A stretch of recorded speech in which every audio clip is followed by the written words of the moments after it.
Hey everyone, today I'll be discussing the differences and similarities in the storylines of the films The Outlaw Josey Wales and Braveheart. Warning, this video has many spoilers in it. Josey Wales, portrayed by Clint Eastwood, and William Wallace, portrayed by Mel Gibson, are two fascinating characters from different eras in history, and their stories in both of these films are comparable and correlate to a large extent. Both William Wallace and Josey Wales are simple men in the times that they live. William Wallace is well-traveled and cultured. At the end of the day, however, he is just a man that wants to settle down and raise a family. Josey Wales is no different in that regard. He is also a farmer with a wife and child that is taken away from him by ruthless Union soldiers in the 1860s. Likewise, William Wallace is an aspiring farmer and landowner whose newlywed wife is murdered by English soldiers in the early 14th century. In both stories, these men, in different ways, avenge their loved ones through violent tactics. However, while in the film The Outlaw Josey Wales, the protagonist, Josey, is able to live out the rest of his life in peace, or so the film implies, the end of Braveheart is a tragic historical event in the form of William Wallace's brutal execution. In discussing the differences of these two films, one could point to obvious examples, such as their different political contexts and, of course, historical periods. First, let's discuss the political differences in these two films. In the case of The Outlaw Josey Wales, Josey is fighting for the Confederacy during the Civil War. Despite the moral issues surrounding the Southern cause, Josey's war is a personal one, where he feels he must eliminate the tyrants who murdered his family and burned down his home. The tyrants, or antagonists in this case, are the Union Army. In the case of William Wallace, he is fighting for and very much leading the war for Scotland's independence from England against Edward Longshanks, whom he considers his and Scotland's mortal enemy. It was both politically and personally right for Wallace to take up arms and fight the English. He was pursuing vengeance while also serving a righteous and moral political objective. Of course, we all know that these two storylines are centuries apart, and obviously the story of Josey Wales is completely fictional. Despite the story of William Wallace being based on a true story in Braveheart, the movie does not do very much justice in providing nuance to who this man really was. Braveheart is a great movie, but it also glorifies William Wallace as an invincible warrior with no particular flaws or shortcomings, both in action and during regular dialogue.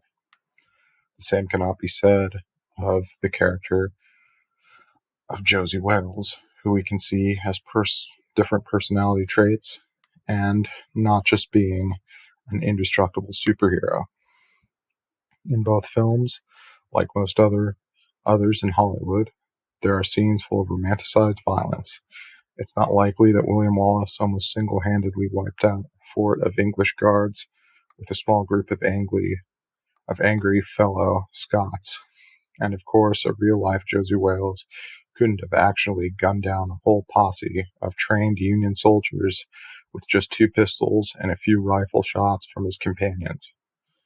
We must understand, as the audience, especially an audience intrigued by history, that history and fate has not always given justice to the heroes or victims, as both William Wallace and Josey Wales were. They were both victims of their own stories and heroes of their own stories as well. Both of these storylines give the viewer a sense of nationalism to the eras that they take place in. Braveheart glorifies William Wallace as a great and noble Scottish patriot. The Outlaw Josey Wales portrays Josey as the ultimate Confederate hero. Also, the patriotic music in both of these films compounds the sense of national, or more accurately, regional pride that we see throughout both of these movies. Neither of these films are realistic, of course. Both have several romanticized action sequences. Braveheart certainly overlooks historical accuracy in order to prop up the myths of William Wallace. The Outlaw Josey Wales, while being a fictional story, is pretty accurate in the shoes of a Missouri farmer who was victimized by a tyrannical Union cavalry militia. This is an accurate historical phenomenon. William Wallace procreating with the future Queen of England and being tortured and not bending the knee is not a historical fact by any means. This is, of course, part of the appeal to the audience in a movie. This is not necessarily an issue. However, it is something that the audience, as observers of these historical events, should recognize. It's important to not take these movies seriously as historical content.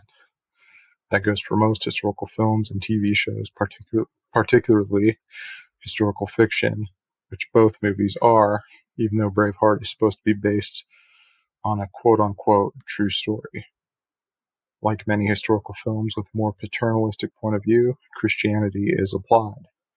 The Outlaw Josey Wales uses prayer and religious symbols, such as what is shown in the beginning scene with Josey's dead family. Christianity and religious tradition are put on steroids in Braveheart, with many characters referencing biblical stories and using different religious gestures and symbols.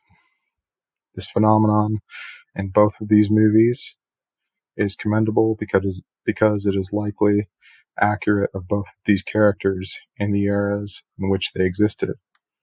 Overall, these are both good movies, and both Josey Wales and William Wallace are both highly intriguing movie characters with very fascinating stories. I encourage everybody to watch both of these films and draw their own conclusions and opinions from them. Thank you for watching and listening. I hope you found this video informative and interesting. If you did, don't forget to support me on all of my platforms, and I will see you guys later.